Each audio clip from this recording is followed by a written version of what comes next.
നടൻ സലീം കുമാറിന്റെ വീട്ടിൽ അഴിഞ്ഞാടിയ റീൽസുകാരെ പൊക്കുന്നു. കേരളം തലകുനിച്ച ഒരു ദിവസമായിരുന്നു അന്തരിച്ച നടൻ സലീം കുമാറിന്റെ സംസ്കാര ദിവസം. അന്ന് അവിടെ കുറെ റീൽസുകാർ കാണിച്ചിട്ടുള്ള അഭ്യാസങ്ങൾ സഹികെട്ട് അദ്ദേഹത്തിൻ്റെ മകൻ ചന്തുവിന് നിങ്ങൾക്ക് എന്താണ് വേണ്ടത് എന്ന് ക്ഷോഭത്തോടു കൂടി ചോദിക്കേണ്ടി വന്ന ഒരു അവസ്ഥ. ഒരു മകന് പോലും സ്വന്തം അച്ഛൻ്റെ മൃതദേഹത്തിനടുത്ത് നിൽക്കാൻ കഴിയാത്ത അവസ്ഥയിലേക്ക് ഈ മയിൽ, കുയിൽ, പൂച്ച, കാക്ക എന്നൊക്കെ പറഞ്ഞ് പേരിട്ടുകൊണ്ട് കുറെ അധികം റീൽസുകാരുണ്ട്. ബന്ധുക്കളെ പോലും വരുന്ന അതിഥികളെ പോലും മാനിക്കാതെ സ്വകാര്യതയിലേക്ക് ഇടിച്ചു കയറി റീൽസ് പകർത്തുകയാണ്. ഇത്തരക്കാരെ നിലയ്ക്ക് നിർത്തേണ്ട കാലം അതിക്രമിച്ചു കഴിഞ്ഞു. കാരണം നമ്മൾ ഇത് കുറെ നാളായി സഹിക്കുന്നു, നമ്മൾ സഹിക്കുന്നു. സമൂഹത്തിൽ നിലയും വിലയുമുള്ള ആരെങ്കിലും മരിച്ചാൽ, പ്രത്യേകിച്ചും സിനിമാ രംഗത്തുള്ള ആരെങ്കിലും മരിച്ചാൽ അപ്പോഴെത്തും ഇത്തരക്കാർ ഈ റീൽസ് ചിത്രീകരിക്കാൻ. സിനിമാ തിയേറ്റർ ഏതാണ്, മരണം വീട് ഏതാണ് എന്ന് തിരിച്ചറിയാത്ത ഇവരെ അടിയന്തരമായി തന്നെ പോലീസ് ഇടപെട്ട് നടപടികൾ സ്വീകരിച്ചുകൊണ്ട് ഇവരെ എന്നേക്കുമായി അകത്തിടേണ്ട കാലം അതിക്രമിച്ചിരിക്കുന്നു. ഈ ക്രിമിനൽ സംഘങ്ങളെ കുറിച്ച് സലീം കുമാറിന്റെ സുഹൃത്തും നടനും സംവിധായകനും ഇപ്പോൾ MLA-യുമായ പിഷാരടി പറയുന്നത് ശ്രദ്ധിക്കുക. സ്വകാര്യത എന്ന് പറയുന്നത് മനുഷ്യനെ സംബന്ധിച്ചിടത്തോളം ഒരു ഭരണഘടനാ അവകാശമാണ്. ആ സ്വകാര്യതയിലേക്കുള്ള ലംഘനം അല്ലെങ്കിൽ സ്വകാര്യതയിലേക്കുള്ള കടന്നുകയറ്റം അതിൻ്റെ എല്ലാ അതിർവരമ്പുകളും ലംഘിച്ചൊരു കാഴ്ചയാണ് സലീമേട്ടൻ്റെ മരണ വീട്ടിൽ നമുക്ക് കാണാൻ സാധിച്ചിട്ടുള്ളത്. ഒരു സെറ്റ് മൊബൈൽ മാധ്യമ പ്രവർത്തകരും ഒപ്പം തന്നെ കാഴ്ചക്കാരായിട്ടുള്ളവർ, അവർ മാധ്യമ പ്രവർത്തകരൊന്നുമല്ല, എല്ലാവർക്കും കാണുന്ന എല്ലാ കാര്യങ്ങളും എന്തോ ഷൂട്ട് ചെയ്യണമെന്ന് നിർബന്ധമുള്ളതുപോലെ എത്തുക വഴിയാണ് ഇന്നലെ മിനിയാന്ന് അങ്ങനെ ഒരു സംഭവം ഉണ്ടാകുന്നത്. അത് വളരെ ഖേദകരമായ ഒരു കാര്യമാണ്. എത്രയോ മരണ വീടുകൾ നമ്മൾ കണ്ടതാണ്. ഷാജിയൻ കരുൺ മരിച്ചപ്പോൾ ഇത്തരക്കാരുടെ ശല്യം സഹിക്കവയ്യാതെ നമ്മുടെ സിനിമാ നിർമ്മാതാവ് രഞ്ജിത്ത്, അതായത് ചിപ്പിയുടെ ഭർത്താവ് രഞ്ജിത്ത്, നിയന്ത്രണം വിട്ട് നിങ്ങളൊന്ന് സമാധാനപ്പെടൂ എന്ന് അദ്ദേഹം പറയുന്നത് നമ്മൾ ഇപ്പോഴും ആ ദൃശ്യങ്ങൾ കണ്ടവർക്കറിയാം. അതേപോലെ തന്നെ നടൻ ശ്രീനിവാസൻ മരിച്ചപ്പോൾ ഇതുപോലെ തന്നെ ഈ റീൽസുകാർ അദ്ദേഹത്തിന്റെ വീട്ടിൽ അഴിഞ്ഞാടി യാതൊരു ഔചിത്യവും പാലിക്കാതെ, യാതൊരു നിയന്ത്രണവുമില്ലാതെ, ആരെയും കൂസാക്കാതെ, ഞങ്ങൾക്ക് നിയമം ബാധകമല്ല എന്ന് പറഞ്ഞുകൊണ്ട് ആ സ്വകാര്യതയിലേക്ക്, ആ കുടുംബത്തിന്റെ സ്വകാര്യതയിലേക്ക് തള്ളിക്കയറുന്ന ഈ റീൽസുകാരെ മൊബൈലും പിടിച്ചുകൊണ്ട്, ഈ കോലും പിടിച്ചുകൊണ്ട്, പിണറായി വിജയന്റെ ഭാഷയിൽ പറഞ്ഞാൽ ഈ കോലും പിടിച്ചുകൊണ്ട് ആ ഒരു സെലിബ്രിറ്റിയുടെ മരണ വീട്ടിലേക്ക് ഇടിച്ചു കയറി അവരുടെ ഭാര്യ കരയുന്നു, മകൻ കരയുന്നു, അതൊക്കെ ക്ലോസപ്പിൽ എടുത്തുകൊണ്ട് ഷോട്ടാക്കി മാറ്റിക്കൊണ്ട് ഇത്ര റീൽസ് ഉണ്ടാക്കിയിട്ട് പണം വാങ്ങുന്ന ക്രിമിനലുകൾ ഇവരെ എത്രയും വേഗം നിയമ നടപടികൾക്ക് വിധേയമാക്കേണ്ടിയിരിക്കുന്നു. നമുക്ക് മറ്റൊരു ഉദാഹരണത്തോട് പറയാം. നടിയും ടെലിവിഷൻ താരവുമായിട്ടുള്ള സുബി സുരേഷ് അന്തരിച്ചപ്പോഴും ഇതേ റീൽസുകാരുടെ തള്ളിക്കയറ്റവും ഇത്തരം അനൗചിത്യം ഇല്ലാതെയുള്ള പെരുമാറ്റവും അന്ന് നമ്മൾ കണ്ടതാണ്. മറ്റൊന്ന്, അടുത്തിടെ അന്തരിച്ച നടൻ കലാഭവൻ നവാസിന്റെ വീട്ടിലും ഇത്തരക്കാർ അഴിഞ്ഞാടിയത് നമ്മൾ കണ്ടതാണ്. ഏറ്റവും ഒടുവിൽ നമ്മളുടെ മുന്നിൽ കഴിഞ്ഞ ദിവസത്തെ ആ ദൃശ്യങ്ങൾ, അദ്ദേഹത്തിന്റെ മകൻ സലീം കുമാറിന്റെ മകൻ പൊട്ടിത്തെറിക്കുന്നത്, സങ്കടം കൊണ്ട് പൊട്ടിത്തെറിക്കുന്നത്, നിങ്ങൾക്ക് എന്താണ് വേണ്ടത് എന്ന് നിസ്സഹായി ചോദിക്കുന്ന ആ ചോദ്യം ഇപ്പോഴും നമ്മുടെ കേരളീയന്റെ ഇടനെഞ്ചിൽ പൊട്ടുന്ന വേദനയായി ശേഷിക്കുന്നു. ഇത്തരക്കാരെ നിയന്ത്രിക്കാനായി വകുപ്പുണ്ടോ എന്ന് ചോദിച്ചാൽ തീർച്ചയായും വകുപ്പുണ്ട്. അത് കൃത്യമായി തന്നെ പോലീസ് കഴിഞ്ഞ ദിവസം അവരുടെ വെബ്സൈറ്റിൽ കൂടി പറയുകയും ചെയ്തു. നിങ്ങളെ പൊക്കും എന്നുള്ള മുന്നറിയിപ്പാണ് പോലീസ് നൽകിയത്. 2000-ലെ ഇൻഫർമേഷൻ ടെക്നോളജി സെക്ഷൻ 66E അനുസരിച്ച് ഒരാളുടെ സ്വകാര്യതയിലേക്ക് ഇത്തരം മൊബൈലുമായി കടന്നു കയറുന്നത്, വീഡിയോ ചിത്രീകരിക്കുന്നത്, ദൃശ്യങ്ങൾ ചിത്രീകരിക്കുന്നത്, സ്റ്റിൽസ് എടുക്കുന്നത് അങ്ങേയറ്റത്തെ കുറ്റകരമാണ്. അങ്ങനെ എടുക്കാൻ പാടില്ല. അഥവാ എടുത്തു കഴിഞ്ഞാൽ 3 വർഷം വരെ തടവും 2 ലക്ഷം രൂപ പിഴയും ലഭിക്കും. ഗുരുതര കുറ്റമാണ്. എന്തുകൊണ്ടാണ് പോലീസ് ഇവർക്കെതിരെ നടപടിയെടുക്കാത്തത് എന്നുള്ള ചോദ്യത്തിന് പോലീസ് തന്നെ മറുപടി നൽകിയിരിക്കുകയാണ്. ഇന്നലെ അവരുടെ ഔദ്യോഗിക വെബ്സൈറ്റ് വഴി ഞങ്ങൾ നടപടിയെടുക്കും. ഒരു മുന്നറിയിപ്പ് നിലയിൽ പോലീസ് മുന്നറിയിപ്പ് നൽകിയിരിക്കുന്നു. ഇത്തരക്കാരെ നിയന്ത്രിക്കാൻ ഇതാ ഞങ്ങൾ വരുന്നു, സൂക്ഷിച്ചുകൊള്ളുക.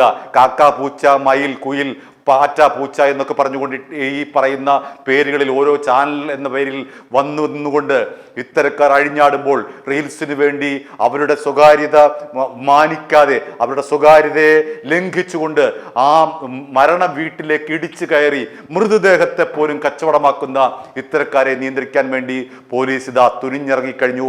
അതിൻ്റെ മുന്നറിയിപ്പ് എന്ന നിലയിലാണ് പോലീസ് ഇന്നലെ വാണിംഗ് നൽകിയിരിക്കുന്നത്, പരസ്യമായ വാണിംഗ് നൽകിയിരിക്കുന്നത്. ഇനിയൊരു കാരണവശാലും ഇത്തരത്തിൽ ഏതെങ്കിലും ഒരു സെലിബ്രിറ്റി മരിക്കുമ്പോൾ, ഏതെങ്കിലും ഒരു രാഷ്ട്രീയക്കാരൻ മരിക്കുമ്പോൾ ഇത്തരത്തിൽ മയിൽ, കുയിൽ, പൂച്ച, കാക്ക എന്ന് പറയുന്ന ഇത്തരക്കാരെ അടിയന്തരമായി തന്നെ അവിടുന്ന് അറസ്റ്റ് ചെയ്ത് ഈ പറയുന്ന 2000 ഇൻഫർമേഷൻ ടെക്നോളജി സെക്ഷൻ 66 ഈ പ്രകാരം അവരെ 3 വർഷ തടവിനും 2 ലക്ഷം രൂപ പിഴവിനും അവരെ വിധിച്ചുകൊണ്ട് ഈ ശല്യം, ഈ പൊതുശല്യം എന്നേക്കുമായി ഇല്ലാതാക്കുക എന്നുള്ളതാണ് പോലീസിന് മുന്നിൽ ഉള്ള നടപടി. പോലീസ് അടിയന്തരമായി തന്നെ ഈ ഒരു വകുപ്പ് നടപ്പിലാക്കേണ്ടിയിരിക്കുന്നു. പോലീസിന്റെ ഔദ്യോഗിക വെബ്സൈറ്റിലൂടെ മുന്നറിയിപ്പ് നൽകുക മാത്രമല്ല പോലീസ് ചെയ്യേണ്ടത്, ഇവരെ അടിയന്തരമായി പൊക്കുക, എന്നേക്കുമായി ഇവരെ ഈ നിയമപ്രകാരം ഇവരെ കോടതിയുടെ മുൻപാകെ കൊണ്ടുവന്ന്, നിയമത്തിന്റെ മുൻപാകെ കൊണ്ടുവന്ന് ഇവരെ ജയിലിലടച്ച് ഈ പൊതുശല്യം ഇല്ലാതാക്കുക എന്നുള്ളതാണ്.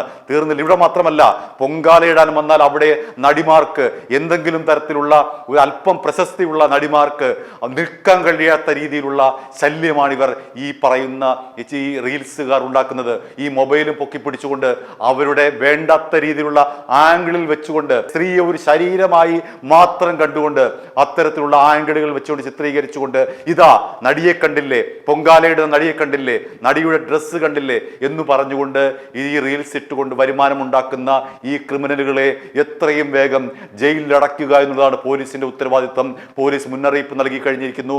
പോലീസ് നടപടിയിലേക്ക് കടക്കുകയാണെങ്കിൽ ഇവരെ മുഴുവൻ പേരെയും കൃത്യമായി തന്നെ പൊക്കാൻ കഴിയും. ഇന്നലെ സലീംകുമാറിന്റെ മൃതദേഹം ടൗൺ ഹാളിൽ പൊതുദർശനം വെച്ച ശേഷം അവിടെ നിന്ന് എടുത്തുകൊണ്ട് അദ്ദേഹത്തിന്റെ വീട്ടിലേക്ക്, ലാഫിംഗ് വില്ല എന്ന് പറയുന്ന ആ വീട്ടിലേക്ക് ചുമന്നുകൊണ്ട് പോകാൻ പോലും പറ്റാത്ത തരത്തിൽ ഇവറ്റകളുടെ ആക്രമണം ഉണ്ടായി, പരസ്യമായിട്ടുള്ള ആക്രമണം. മുഖ്യമന്ത്രി VD സതീശൻ പോലും ഇടപെട്ടുകൊണ്ട് നിങ്ങളൊന്ന് മാറി നിൽക്കൂ എന്ന് പറയേണ്ടുന്ന ഒരു ഗതികേടിലേക്ക് കേരളം അധപ്പതിച്ചിരിക്കുന്നു. ഈ മൊബൈലും കൊണ്ട് നമ്മുടെ സ്വകാര്യതയിലേക്ക് കടന്നു കയറുകയാണ്. നമ്മൾ സലീംകുമാറിന് പകരം നമ്മളാണെന്ന് ആലോചിച്ച് നോക്കുക. നമ്മുടെ അച്ഛൻ്റെ, അമ്മയുടെ, സഹോദരിയുടെ, ഭാര്യയുടെ, മക്കളുടെ വികാരങ്ങളെ ക്ലോസപ്പിലാക്കി എടുത്തുകൊണ്ട് അവരെ കാണാൻ വരുന്നവരുടെ ഡ്രസ്സിനെ കുറിച്ച് പറഞ്ഞുകൊണ്ട് ഇത്തരത്തിൽ കഷണങ്ങളാക്കി റീലിട്ടിട്ടുണ്ട് പണം മേടിക്കുന്ന ഈ ക്രിമിനലുകളെ സാംസ്കാരിക കേരളത്തിന്റെ മുഖ്യധാരയിൽ നിന്ന് ഇവരെ എന്നേക്കുമായി ഒഴിവാക്കേണ്ടുന്ന ചുമതല ഇവിടുത്തെ നിയമ സംവിധാനത്തിലുണ്ട്. ഇക്കാര്യത്തിൽ മുഖ്യമന്ത്രി നേരിട്ട് അനുഭവിച്ചതാണ്. അതുകൊണ്ട് മുഖ്യമന്ത്രി ഇടപെട്ടുകൊണ്ട് ഇത്തരത്തിലുള്ള റീൽസുകാരെ അടിയന്തരമായി എന്നേക്കുമായി ഇല്ലാതാക്കുക എന്നുള്ളതാണ് ചെയ്യേണ്ടുന്ന കാര്യം. അതുകൊണ്ട് നടപടിയാണ് വേണ്ടത്. നടപടി ഉടനെ ഉണ്ടായേ കഴിയുകയുള്ളൂ. പോലീസ് ഇന്നലെ കൃത്യമായ മുന്നറിയിപ്പ് നൽകി. ആ മുന്നറിയിപ്പിന്റെ അടിസ്ഥാനത്തിൽ ഇവരെ ഓരോരുത്തരെയായി അറസ്റ്റ് ചെയ്ത് നിയമത്തിന്റെ മുന്നിൽ കൊണ്ടുവന്ന് ഈ 3 വർഷ കഠിന തടവും 2 ലക്ഷം രൂപ പിഴയും ഇവരുടെ കയ്യിൽ നിന്ന് ഈടാക്കേണ്ടതുണ്ട്.